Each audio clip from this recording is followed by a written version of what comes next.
Bonjour à tous, désolé pour ces petits couacs techniques au démarrage. Il est 11h03, on va démarrer dans une minute, on va laisser les derniers arrivants se connecter, parce que s'ils ont le même genre de problème que nous, ce sera embêtant. Donc on va démarrer dans une minute ou deux et on va passer une bonne demi-heure ensemble, une grosse demi-heure ensemble autour du développement des compétences. Le sujet des compétences est vraiment très très prégnant dans toutes les entreprises, toutes les organisations aujourd'hui. Et on va partager la scène entre Ella et moi, chacun avec un point de vue différent, vous allez voir, enfin des angles différents, pas forcément des points de vue, mais des angles différents. Évidemment, vous pourrez poser vos questions et participer. Alors, comment ça se passe? Vous voyez, on est tous les deux à l'écran. Et à droite, pour ceux qui n'ont pas l'habitude de Livestorm, vous avez un module de chat où tout le monde est en train de se dire bonjour. Et c'est toujours très sympa comme moment. Et puis, à droite de ce module de chat, vous avez un module qui s'appelle questions. Où là, je vais en mettre une, je vais taper n'importe quoi pour que vous puissiez voir ce que ça donne. Là, je vous invite plutôt à poser vos questions dans ce module, parce que ça permet de les garder, qu'elles ne se perdent pas dans le flux. Et puis, on peut aussi liker, et donc ça fait remonter les questions. Bon, il est 11h05, on va démarrer. Donc, moi, je vais être très mal élevé, et là, je vais le guignol, je vais aller jusqu'au bout et je vais assumer mes bêtises en me présentant. Je suis Stéphane Valère, je suis un des deux cofondateurs de Blixo, j'en suis le CEO. Et Blixo, vous savez ce que c'est une plateforme pour les RH avec tout un panel d'outils, entre autres le 360 feedback et les enquêtes collaborateurs qui permettent de, entre autres, développer et suivre les compétences. Et là, je suis ravi de te recevoir aujourd'hui et je te laisse te présenter parce qu'on n'est jamais mieux servi que par soi-même. Écoute, merci Stéphane pour ton invitation. Donc moi, je suis Ella Atmani, je suis cofondatrice et CEO de Palm. Et en fait, Palm, c'est une solution de talent intelligence basée sur l'IA. Et notre mission, c'est d'accompagner les entreprises à simplifier les processus complexes de détection, développement et de rétention de leurs talents. Et puis surtout, à créer une culture RH basée sur la donnée pour prendre les meilleures décisions pour les collaborateurs et les engager davantage. Super. Alors, je vais commencer la danse en vous présentant quelques slides et puis Ella prendra la main pour la suite. Donc, je vais essayer, je croise tous les doigts que j'ai pour Je croise les doigts avec toi, vas-y. que tout se passe comme prévu. Partager l'écran. Écran 2, c'est celui-là. Partager.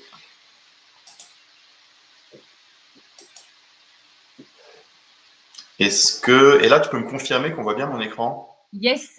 Ah, ok, super. C'est bon. Parce que pour le coup, moi, je ne vous vois plus. Ok, donc,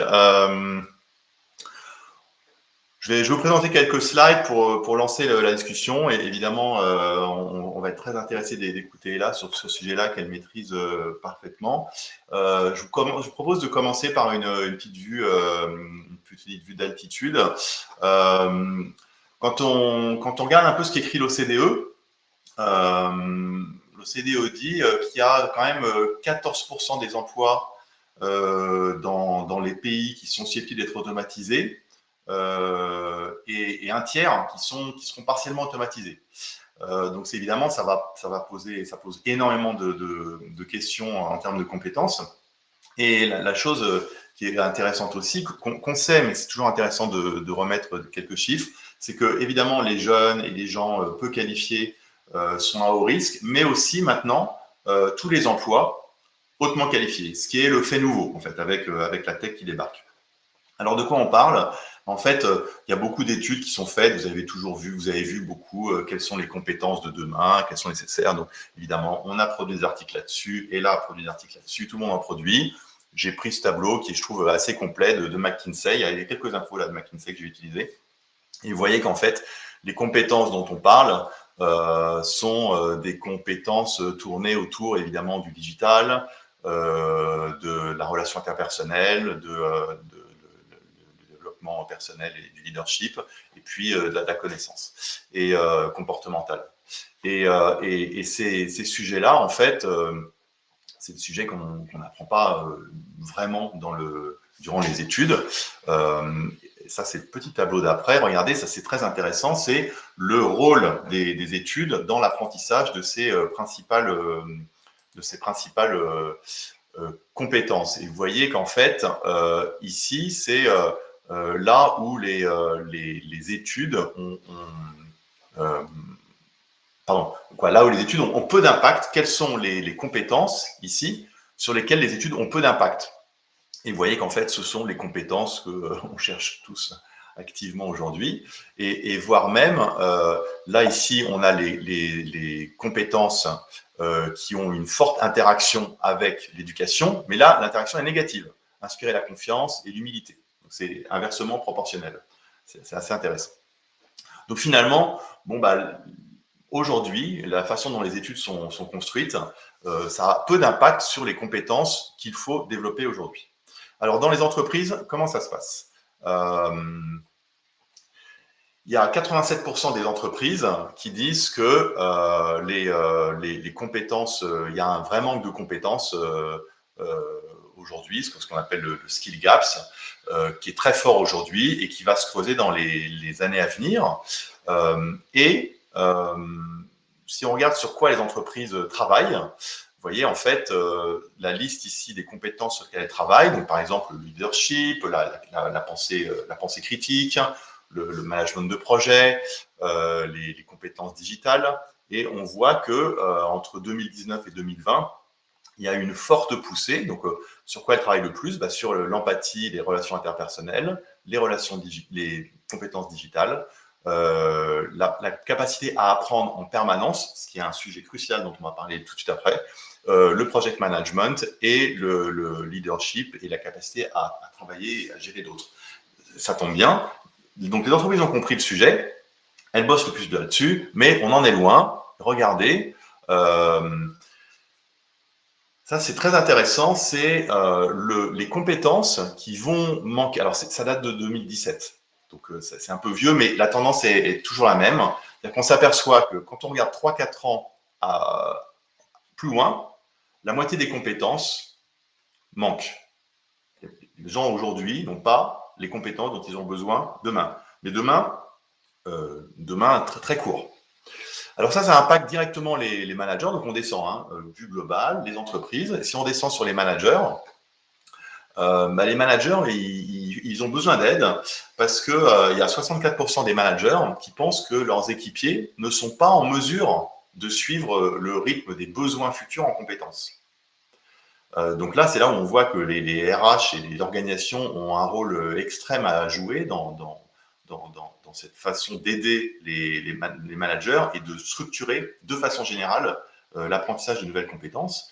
Et pire, il y a 70% des gens qui disent qu'ils ne maîtrisent même pas les compétences dont ils ont besoin pour leur travail d'aujourd'hui.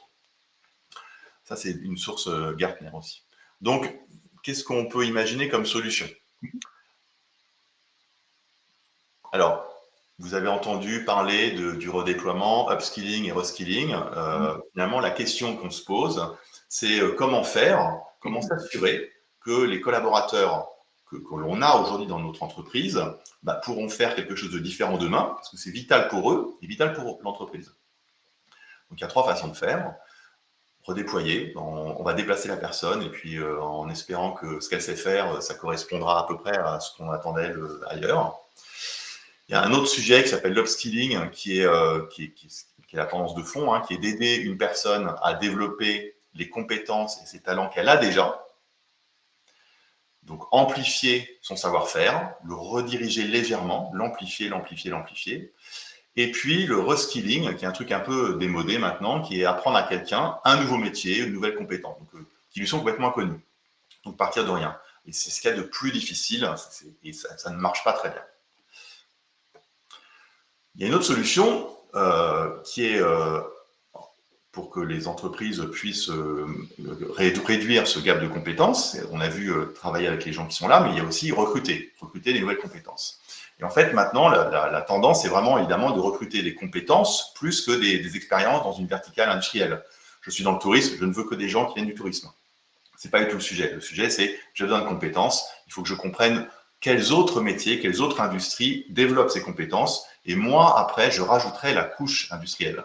Ça va permettre d'accéder à des nouvelles sources de compétences, de talents, pardon, de penser comme ça. Ça va permettre de réduire aussi les préjugés. Il y a des études très intéressantes qui montrent que quand on pense compétences dans le recrutement et non pas vertical métier ou vertical industriel, ça enlève des biais sur, par exemple, la parité, sur des biais de racisme, etc. Et puis, ça va permettre de faciliter les mouvements internes, puisqu'on pense compétences et non pas compétences comportementales et non pas compétences métiers. Mais il y a un vrai sujet aussi, c'est de sécuriser l'onboarding. Vous savez, quand on recrute les gens, dans les 45 jours, il se passe tellement de choses que ces 45 jours peuvent carrément déterminer si les gens resteront plus de 2 ans. Donc, il faut absolument réussir à sécuriser l'onboarding et entre autres, l'adéquation entre ce que pense savoir faire la personne, ce qu'elle fait vraiment et ce que les autres voient d'elle. La formation, c'est une autre solution, évidemment. Et il y a un titre que j'avais adoré qui était arrêter de former les gens à des compétences qu'ils n'utiliseront jamais. Et il y a des statistiques assez intéressantes là-dessus. Les entreprises, excusez-moi pour la faute de frappe, les entreprises dépensent beaucoup d'argent, de temps, d'énergie à former à des compétences qui ne seront pas utilisées. La statistique dit les gens utilisent 37% de ce qu'on leur apprend en formation dans l'entreprise. Et alors, ce qui est intéressant, c'est une nouvelle tendance qui est sur la stratégie dynamique de compétences qui permet, elle, une utilisation de 75%. C'est-à-dire qu'en fait, l'idée, c'est pas de se dire de quelles compétences j'aurai besoin dans 3 ans et je forme aujourd'hui pendant 3 ans. Ça marche pas très bien. Ce qui marche, c'est de quelles compétences on a besoin aujourd'hui, tout le temps, maintenant, et je forme à ça. Donc, c'est de la formation beaucoup plus on the job. Et c'est surtout, ce qui est l'enjeu, c'est de capter de la donnée pour savoir ce dont j'ai besoin maintenant, ce que les gens savent faire et comment je diminue le gap. Donc, c'est du temps réel. C'est ça qui est difficile. Donc, l'évolution dynamique des compétences, ça va permettre d'augmenter la transparence entre ce que je sais faire, ce dont les gens ont besoin. Donc, ça permet aux gens on va donner la possibilité aux gens de mieux se comprendre, que les autres les comprennent mieux et donc les adéquations vont se faire beaucoup plus facilement. Ça va permettre d'identifier des compétences qui ne sont pas évidentes, parce que le problème, c'est que le RH, il ne sait pas tout. C'est impossible de tout savoir. Et donc, de quoi je ne comprends même pas les compétences qu'il y a aujourd'hui. Donc là, l'intérêt, c'est de faire remonter d'en bas en temps réel avec de l'intelligence pour capter ça, et puis de permettre aux gens d'ajuster leur stratégie de carrière. Donc voilà, c'est très compliqué. Alors en fait, finalement, ce qu'il faut, c'est de la data dynamique, de la data intelligente, de la data directe. C'est évidemment ce qu'on fait chez Blixo. Et ça va permettre en fait aux RH, aux managers, aux employés d'avoir une compréhension plus dynamique, du temps réel, de motiver les managers. On a compris qu'ils avaient un rôle essentiel sur l'onboarding et au fil de l'eau à coacher et à développer de la compétence en leur donnant au fur et à mesure le ROI de leurs efforts. Ça va permettre de sécuriser les embauches, d'augmenter la rétention. Ça va permettre des adaptations rapides lors d'un changement de poste. On va pouvoir suivre l'évolution des compétences pour se voir évoluer personnellement. On va pouvoir identifier les forces des uns et des autres pour développer les potentiels. Donc là, c'est toujours la même chose, c'est développer l'existant plutôt que de construire sur l'inexistant. On va pouvoir essayer, en termes de performance, identifier les opportunités d'amélioration pour lever les freins, c'est-à-dire comprendre en temps réel là où ça bloque pour clairement pouvoir avoir des leviers forts sur le développement des gens et leur performance dans le travail. Et puis, on va pouvoir prendre du feedback régulièrement pour créer une meilleure collaboration et une meilleure performance en levant les points de friction et en créant de la synergie. Et ça, évidemment, c'est en prenant du feedback permanent de plein de façons différentes, entre autres avec les enquêtes de baromètres sociaux en temps réel, ce qu'on fait chez Blixo, et entre autres avec les 360 et les 180 feedbacks.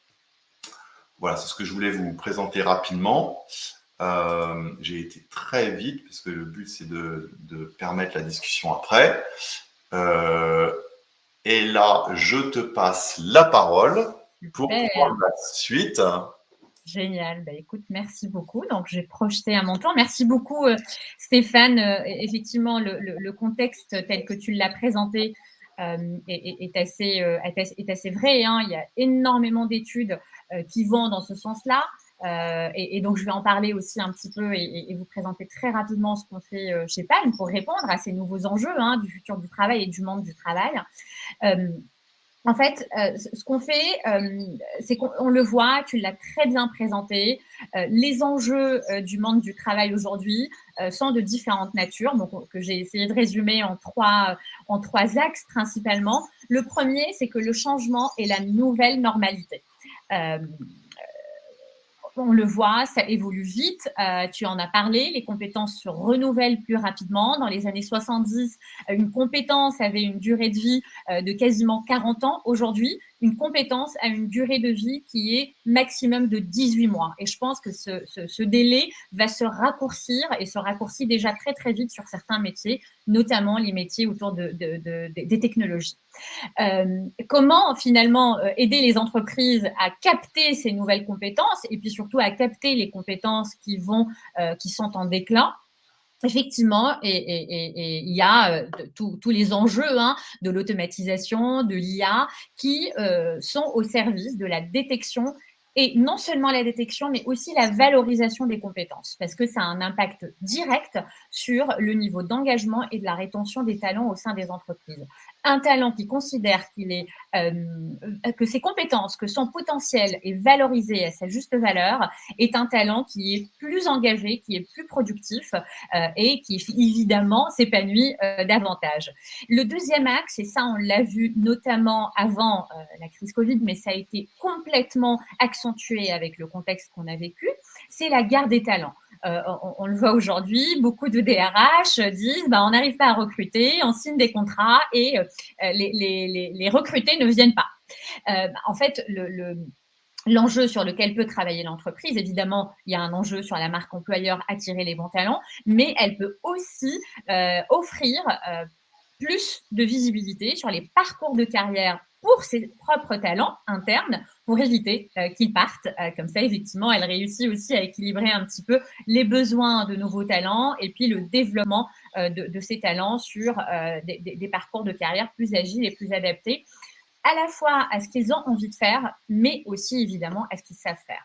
Et puis, il y a un autre axe qui est venu un peu changer les façons de collaborer, qui est l'hybridation. Et quand on parle d'hybridation, il ne s'agit pas simplement de dire je travaille de chez moi ou je travaille au bureau, ou je travaille dans un café. C'est aussi l'hybridation des modes de collaboration. C'est-à-dire au-delà des équipes avec lesquelles j'ai l'habitude de travailler, c'est de pouvoir travailler avec d'autres équipes, d'autres pays, des équipes internes, des équipes externes. Et tout l'enjeu des DRH, d'ailleurs aujourd'hui, c'est de réussir à agréger, à trouver et à analyser cette donnée RH pour prendre les meilleures décisions, à la fois pour positionner les bons talents sur les bonnes opportunités, pour offrir des opportunités de développement et de carrière aux talents qu'elle a envie de garder le plus longtemps possible. Et d'ailleurs, tu l'as dit évidemment, et une autre étude, et là c'est une étude qui a été menée par le groupe Segos auprès des DRH français interrogés, 47% des emplois présentent un risque d'obsolescence des compétences dans les 3 années à venir, et ça vient effectivement compléter ce que tu dis. Une autre statistique, et je vais arrêter juste après avec les stats, mais ça permet aussi de mettre un peu des chiffres sur des tendances. Il y a une étude effectivement qui disait que voilà, il y a les managers, et tu en as parlé Stéphane, les managers seraient responsables d'au moins 70% de la variation de l'engagement de leurs équipes et influencent fortement le bien-être de leurs collaborateurs. Et effectivement, tout l'enjeu des entreprises et des directions des ressources humaines, c'est d'aider les managers à assumer pleinement leur rôle à la fois de delivery, de business, mais aussi d'aider leurs équipes à se développer. Et puis, à côté de ça, et Dixo le fait très bien, effectivement, de capter de façon dynamique, temps réel, les baromètres de bien-être des collaborateurs pour pouvoir agir et anticiper les changements éventuels. Et je vous promets, c'est la dernière stat, 48% des talents quittent l'entreprise parce que celle-ci ne leur offre pas assez de visibilité, assez de transparence sur les parcours de carrière possibles. Non pas qu'ils ne se plaisent plus au sein de l'entreprise, mais parce qu'ils n'ont pas de visibilité. Et on le voit, les générations d'aujourd'hui et toutes les générations aspirent à plus de transparence et à plus d'agilité dans les opportunités de carrière. D'ailleurs, pas toujours de façon verticale, hein. C'est vraiment d'aller explorer leur potentiel, les aider à comprendre leur potentiel et les aider à s'épanouir là où ils vont s'épanouir parce que ça correspond à leurs compétences et à leurs aspirations. Et tu as parlé du Gartner. Effectivement, d'ailleurs, le Gartner introduit une tendance majeure sur la gestion des talents. On a connu toute la vague effectivement des SIRH, des logiciels de talent management. Effectivement, la tendance depuis quelques mois maintenant et sur les années à venir, c'est les marketplaces internes, les talent marketplaces, qui permettent, un peu inspirés du modèle d'ailleurs de Gig Economy, hein, de matcher les talents avec les bonnes opportunités, opportunités voulant dire un projet, un poste, une formation, tu as parlé de la formation aussi, ou toute autre initiative qui serait offerte au sein de l'entreprise, et ça de façon effectivement transparente et agile. Et donc là, c'est vraiment la tendance actuelle et qui va continuer à s'accentuer sur les prochaines années. Et tout ça, ça se traduit finalement avec une vision du talent qui ne peut plus être la vision qu'on a connue, qui est la checklist la liste des compétences qu'on recense dans un fichier Excel ou dans un logiciel d'ailleurs. Et on dit, en fait, si je coche pas la case, c'est que je ne dispose pas de cette compétence. Effectivement, ça, c'est une vision qui reste quand même assez statique, assez restreinte à la fois d'une opportunité, mais aussi et surtout d'un talent. Et l'idée aujourd'hui, c'est vraiment d'être dans une vision multidimensionnelle. Un talent, c'est évidemment des compétences, c'est évidemment des expériences, c'est des souhaits de développement, c'est des évaluations et du feedback qu'il peut recevoir de son manager, de ses pairs. C'est également un parcours de carrière qu'on peut lui offrir. C'est aussi les possibilités de formation et formation utile, comme tu l'as dit, Stéphane, qui pourrait l'aider sur son développement et son parcours de carrière. Et voilà, c'est tout un ensemble de dimensions qu'il faut que l'entreprise arrive à gérer de façon dynamique, apprenante et qui s'adapte au temps réel et aux évolutions actuelles. Et effectivement, Palm, voilà, je vous l'ai présenté en intro. Effectivement, c'est une solution qui permet de matcher les bons talents et les bonnes opportunités, de libérer le potentiel des données RH pour aider les DRH à prendre des bonnes décisions à l'échelle et en temps réel. Comment le faire? Il y a un premier axe qui est la détection des compétences. Identifier, détecter et suivre les compétences. Effectivement, nous, on a développé à la fois une plateforme collaborative et une plateforme basée sur des algorithmes qui se rafraîchissent en temps réel et qui permettent aux entreprises de ne pas s'appuyer et maintenir les référentiels de compétences. Et on le sait, effectivement, les référentiels de compétences qui deviennent rapidement obsolètes, qui nécessitent énormément de temps aux DRH, aux managers pour les définir et les maintenir et les mettre à jour. Et tout l'enjeu, c'est vraiment de pouvoir rafraîchir cette donnée de façon à la fois collaborative, mais aussi automatisée. Deux, c'est pouvoir matcher facilement, en 3 clics, un talent avec la bonne opportunité de projet et de détecter en amont les potentiels volontés peut-être de départ ou de changer de poste, basés sur les feedbacks, les évaluations, mais aussi pouvoir pousser des recommandations de projets pour que les talents, effectivement, puissent se positionner, puissent faire des moves, de la mobilité interne au lieu de partir à l'extérieur. Le troisième axe, c'est de pouvoir effectivement déployer ce type d'approche au niveau le plus large possible, parce que c'est là où ça permet de créer de la valeur et surtout de pouvoir offrir aux talents eux-mêmes, la possibilité de se connaître eux-mêmes grâce effectivement à l'analyse de leur profil par rapport à leur pairs. 2, de pouvoir recevoir des recommandations de projets ou des sollicitations de la part d'autres managers et puis d'avoir une vision sur leur parcours de carrière et les parcours de carrière qui peuvent être co-construits d'ailleurs entre le manager, le DRH et le talent lui-même, avec des recommandations également de formation qui pourraient l'aider tout de suite maintenant à passer à l'étape d'après et pas forcément à se développer et à développer des compétences dont il aura besoin dans 4 ans ou 5 ans. Et enfin, d'aider effectivement avec tout un tas de tableaux de bord, les DRH grâce à une donnée qui va être dynamique, qui va être intelligente, qui va se rafraîchir, à prendre des décisions tu en as parlé, les stratégies de redéploiement des talents et d'upskilling, parce que en effet, des talents qui gagnent des compétences, qui se développent au sein de l'entreprise, ont forcément envie d'y rester et de continuer à se développer en interne. Voilà globalement ce que j'avais à raconter un peu sur le fameux sujet de développement des compétences. Merci Ella. Alors, tu peux te départager ou Oui, bien sûr. je crois que je peux le faire. Allez, vas-y, je t'en prie. Ah, voilà. Merci beaucoup, c'était très, très intéressant, effectivement très complémentaire. Est-ce que je regarde s'il y a des questions. Pour l'instant, il n'y a pas de questions. Est-ce qu'il y a des réactions? Alors, ce qui est intéressant, c'est en attendant que les questions arrivent, quand on fait ce que Ella a décrit et ce que j'ai décrit, c'est-à-dire adopter une posture très dynamique sur ce sujet-là. On voit que les gens, effectivement, donc ça multiplie par 4 à peu près le niveau d'engagement des gens, c'est très fort. Et puis, ça accélère aussi la faculté d'apprentissage. C'est-à-dire qu'on s'aperçoit que les gens apprennent 25% plus vite. Voilà, il y a pas mal d'études là-dessus. Donc finalement, d'apprendre en permanence et des petites choses comme ça, c'est quelque chose de plus dynamique. Alors, je crois qu'il y a une question. Ah oui, il y a une question, il y a Mathias. Merci Mathias pour cette première question. Peut-on affirmer que l'entreprise, et merci Ombeline qui m'a soufflé qu'il y avait une première question que vous ne voyez pas, mais qui a géré de main de maître tout ce webinaire comme d'habitude. Peut-on affirmer que l'entreprise de demain est sans comparaison pour s'émanciper comme force vive du quotidien manager? Peut-on se focaliser dynamiquement sur les compétences plus intimes?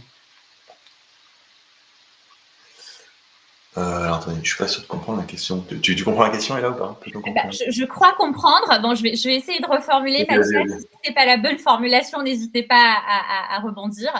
En fait, l'idée, c'est de se dire, au-delà des compétences, effectivement, qui sont des compétences techniques, type gestion de projet, type capacité commerciale, est-ce que l'entreprise de demain doit accompagner aussi le manager à identifier des compétences plus personnelles, type par exemple lutte contre le stress. Je crois comprendre que c'est ça la question.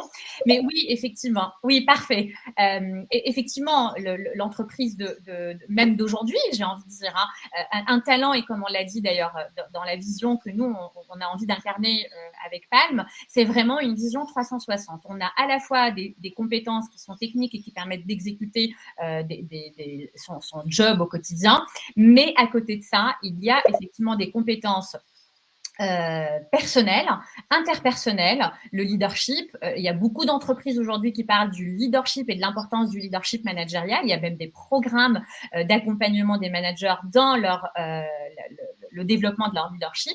Après, effectivement, je pense que voilà, un talent, les forces vives d'une entreprise, on le dit, c'est une force vive, donc ça se développe, ça évolue en fonction des expériences, à la fois professionnelles, personnelles. Et donc, oui, évidemment qu'il faut suivre également les compétences, au-delà des compétences techniques, des soft skills, pour pouvoir aider à la fois le manager, mais aussi des talents dans leur développement, leur épanouissement et leur capacité à aspirer à d'autres postes et à des évolutions de leur parcours de carrière. Ouais, tout à fait. D'autant plus que, comme les entreprises maintenant ont toutes compris qu'il était très important de communiquer sur leurs valeurs et sur les compétences et les comportements qui correspondent à ces valeurs, parce qu'une valeur, ça ne veut pas dire grand-chose si on ne la décline pas derrière en compétences ou en comportement. Ce qui est très important, c'est de pouvoir donner la possibilité aux gens de comprendre s'ils sont raccords avec ces attendus, ce que eux peuvent apporter, comment ils sont perçus, qu'est-ce qu'ils peuvent développer, et ça au fil de l'eau. Et pas, surtout pas, donc ça c'est évidemment le 360 est très intéressant là-dessus, et surtout pas réserver ça à une petite élite d'exécutives qui a le droit à son 360 une fois tous les 2 ans, mais permettre vraiment à tout le monde de le faire. Et comme on voit que ce qu'on dit depuis une demi-heure, en fait, c'est que ces sujets, entre autres de soft skills, sont extrêmement importants. Elles sont de plus en plus intégrées dans les évaluations annuelles qui elles-mêmes tendent un peu à disparaître et à se lisser sur le temps. Ce qui est important, c'est de donner la possibilité d'avoir des regards périmétriques, quoi, à 360, pour éviter que ces sujets qui sont devenus si importants soient juste l'évaluation ou le regard d'une personne qui est mon manager, mais des personnes avec qui je travaille, les entreprises étant de plus en plus transversales sur le sujet. Je crois qu'il y a d'autres questions. Oui, il y a d'autres questions, effectivement. A-t-on des retours sur l'utilisation de plateformes e-learning mises à dispo des salariés, LinkedIn Learning, Coursera, etc. Elles me paraissent être importantes pour avoir un bottom-up. Alors moi, j'ai pas d'infos là-dessus, mais ce qui est sûr, c'est que l'apprentissage maintenant, c'est pas que 2 jours dans une salle. Ça, complètement. Et qu'on peut apprendre autant sur LinkedIn que sur YouTube, qu'en parlant à des collègues ou en écoutant un webinaire comme celui-ci, j'espère, en lisant des choses, bien sûr. Oui, et pour compléter, effectivement, je pense qu'il y a deux parties dans la question de Gabriel. Il y a la partie à la fois, effectivement, learning, et j'entends aussi, en tout cas, je comprends une deuxième partie qui est au-delà d'avoir une approche, un manager qui sollicite un salarié pour un projet, c'est plutôt le talent qui va prendre l'initiative d'aller le chercher. Alors, pour répondre à la première partie, effectivement, aujourd'hui, les plateformes d'e-learning, bon, il y a un certain nombre d'acteurs sur le marché, qui notamment, par exemple, 360 Learning, qui font du learning collaboratif, et où on va proposer, chacun peut proposer un module de formation, qui peut d'ailleurs être un module co-rédigé par plusieurs personnes en même temps. Et comme tu le dis, Stéphane, ce qu'on voit, et nous, ce qu'on voit auprès de nos clients, c'est effectivement le learning by experience. C'est-à-dire, on n'est plus dans les modèles où on met 30 personnes dans une salle pendant 2 jours et on leur apprend des choses sur la base de slides ou quelques cas pratiques. Là, on apprend au contact d'autres pairs, du mentoring, du coaching interne, aller se déplacer, occuper pendant 1 ou 2 jours le rôle de quelqu'un d'autre pour apprendre. Donc ça, c'est, j'espère avoir répondu à la première partie de la question. Et la deuxième partie de la question, effectivement, on le voit, c'est hyper important, je suis d'accord avec vous, Gabriel, que aujourd'hui, les talents, les collaborateurs demandent plus de transparence sur les projets, sur les opportunités de carrière. Ils ne veulent plus, et d'ailleurs certains le disent, ce sont toujours les mêmes qui ont les meilleures opportunités. C'est pour ça qu'une plateforme type Palm, qui est une plateforme de type marketplace et où on peut donner la possibilité aux talents soit de recevoir des recommandations automatiques, soit de pouvoir eux-mêmes se positionner sur des opportunités ouvertes, encore une fois, de projets, de postes, de formation, ou eux-mêmes de proposer d'ailleurs des projets. Alors attendez, Hicham, concernant l'engagement, quel est votre point de vue sur l'idée selon laquelle les personnes ayant le plus besoin de développer leurs compétences managériales sont celles qui auront le moins tendance à profiter des formations proposées par l'organisation? Vas-y. Alors, effectivement, on a parlé de l'engagement et puis surtout de l'impact des managers sur l'engagement de leurs équipes. Alors, effectivement, je pense que le manager, occuper le rôle de manager est quand même assez complexe, parce que ça nécessite à la fois des compétences techniques, et ça nécessite des compétences effectivement soft skills et aussi des compétences managériales. Et probablement que dans certaines entreprises, quand on passe manager, on n'est pas forcément toujours préparé, accompagné, formé pour occuper pleinement ce rôle.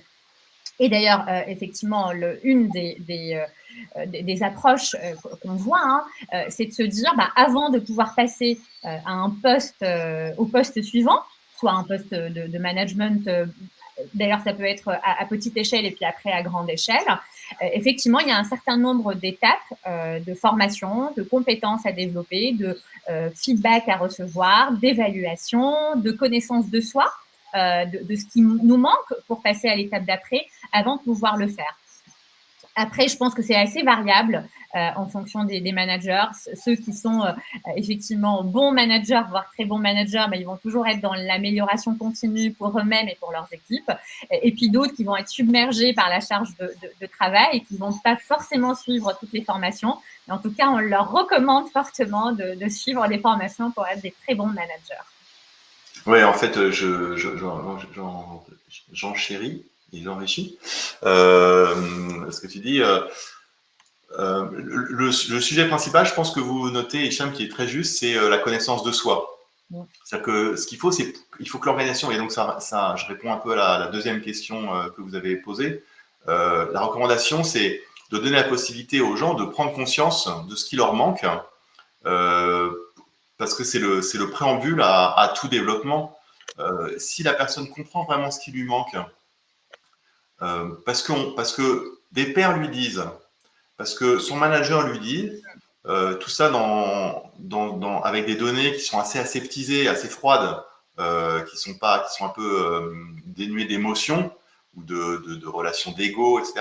Là, on lui donne une vraie possibilité de, de comprendre ce qu'il est et ce qui lui manque pour ce poste-là, dans cette entreprise-là, parce que ça reste quand même que une adéquation, c'est très triangulaire. On peut très bien être bon à un endroit et mauvais ailleurs. Enfin voilà, c'est évidemment pas définitif tout ça.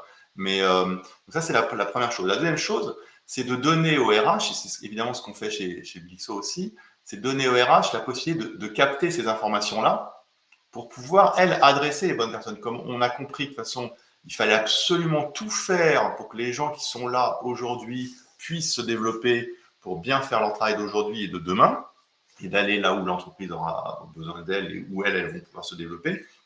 Il faut pouvoir avoir de la visibilité en temps réel sur les besoins de compétences et on s'aperçoit qu'il y a quand même souvent des patterns. C'est-à-dire qu'on s'aperçoit que dans certains métiers, dans certains lieux, dans certaines tranches d'âge, etc., il y a quand même des compétences manquantes qui reviennent.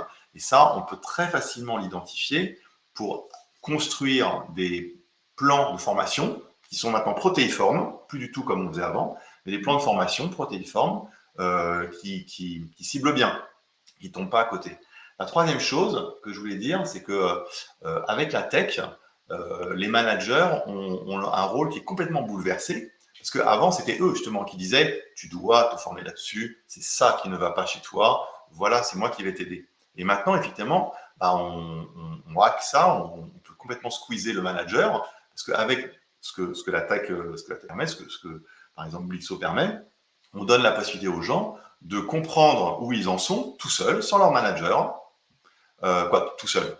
Ils peuvent initier ça tout seuls, et donc d'attendre du manager une aide et non pas un diagnostic, et de faciliter l'aide dont ils ont besoin.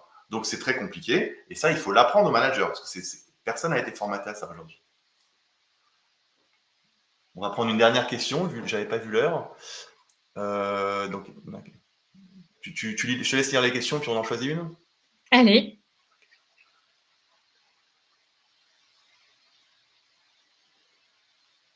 Effectivement, il y a la notion de le talent se développe au cœur même de l'activité. Effectivement, le manager doit collaborer en harmonie et détecter des signaux vitaux plus en marge, mais indispensables. Une ère plus intellectuelle s'ouvre. J'aime bien ce commentaire, effectivement. Exactement, ouais, exactement. Alors, c'est pas une Belle question, question. et ça me paraît très juste. Je sais pas si tu veux réagir, il nous reste une minute ou deux pour terminer. Oui, enfin, très rapidement, effectivement, aujourd'hui, on est, le monde évolue et bouge très, très vite. Comme on l'a dit, enfin, voilà, la seule normalité est le changement. Les entreprises ont un rôle qui est de plus en plus fort sur à la fois la détection, la valorisation des compétences de leurs talents. Elles sont aussi responsables de leur épanouissement, hein, et ça à toutes les échelles, en partant du talent, du manager et puis plus haut. Et évidemment, l'idée, c'est de pouvoir les aider, les outiller, leur donner des process qui leur permettent d'avoir cette information de façon dynamique, intelligente, pour prendre les bonnes décisions. Mais effectivement, c'est ça, je dirais, l'enjeu. Hein. Exactement, exactement. Alors, il est 11h44, donc on va devoir mettre fin à ce webinaire. Ça passe toujours trop vite. Merci à tous pour vos questions, votre attention, de vous êtes libérés. Ombeline chez Blixo et Chloé chez Palm vous ont mis quelques liens pour un peu de lecture, pour tester éventuellement les plateformes.